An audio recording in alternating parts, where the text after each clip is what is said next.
Hello YouTube, I'm Media Mike, and I'd like to welcome you all to my first video on this channel. Like and subscribe if you want to continue to see more content.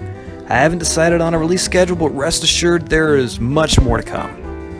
Now, to kick things off, like all the other cool kids on YouTube, I've gotta talk about Spider-Man Homecoming. Spider-Man is one of my favorite heroes, and I remember as a child going to see the first Sam Raimi Spider-Man movie and being blown away. But after the early demise of the Amazing series, a big old question mark is hung over the webhead. Can they resurrect a franchise that's been left for dead in the dirt by the 1-2 punch of emo Tobey Maguire and whatever the hell Andrew Gazorp-Azorpfield was doing? Well, the results are in, folks, and the answer is yes. Yes, they can. Besides being Marvel's mascot for most of the history of the company, for years, Spider-Man's been a key component of the Avengers franchise, and them moving along without him just kind of felt wrong. But luckily, Spider-Man's back where he belongs, in the Marvel Universe, interacting with all the great characters that we know and love. And besides being a return to the Marvel Universe, it's kind of a return to form for Spider-Man. Tom Holland brings both the vulnerability of Peter Parker, but also the sense of humor of Spider-Man. He's quippy, but he's also awkward. He's a great amalgam of Tobey Maguire's timid kid and Andrew Garfield's snarky jokester. It definitely helps that Tom Holland actually looks like a kid instead of some creepy adult that stumbled into a high school.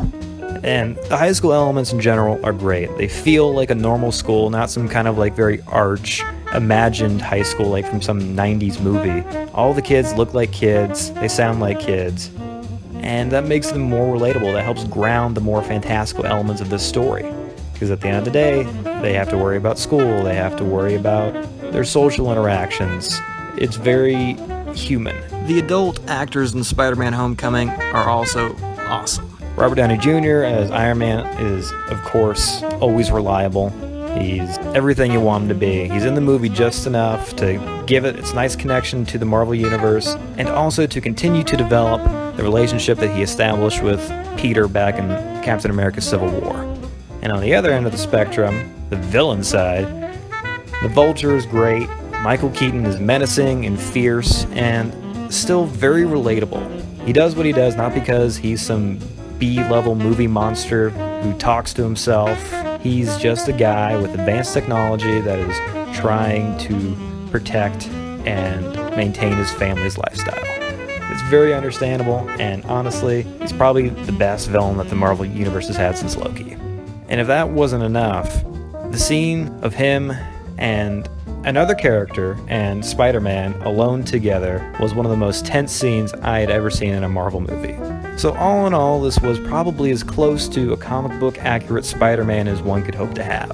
And luckily, Tom Holland's still very young, and they intend to keep this Peter around for a very long time. They had already talked about a 5-movie arc, so we'll be sure to have more Spider-Man for years to come, and I can't wait to see Tom Holland grow into the role, and all the other kids grow into their characters as well, and see how they evolve and change throughout the next couple movies. As a starting point for a new franchise, this is fantastic, and I can't wait to see more.